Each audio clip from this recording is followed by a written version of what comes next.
పిల్లలు, విశేషణం అంటే నామవాచకం యొక్క గుణాన్ని తెలిపేదానిని విశేషణం అంటారని తెలుసుకున్నారు కదా. ఇప్పుడు మీరు ఏ టీం వాళ్ళు, మీరు బి టీం వాళ్ళు. ఒక టీం వాళ్ళు లేచి వాక్యం చెప్పాలి, ఇంకో టీం వాళ్ళు అందులో విశేషణం ఏది చెప్పాలి. సరేనా? ఇప్పుడు ఏ టీం వాళ్ళు లేండి. నిమ్మకాయ పుల్లగా ఉంటుంది. పుల్లగా విశేషణం.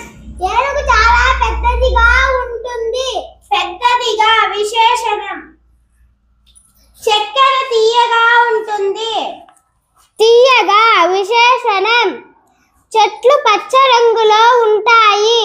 పచ్చ రంగులో విశేషణం. పచ్చ రంగు. యాపిల్ గుండ్రంగా ఉంటుంది. గుండ్రంగా విశేషణం. కొబ్బరి చెట్టు పొడవుగా ఉంటుంది. పొడవుగా విశేషణం. మిరపకాయ కారంగా ఉంటుంది. కారంగా విశేషణం. మా అమ్మ అన్నము బాగా చేస్తుంది. బాగా విశేషణం. రాజు మంచివాడు.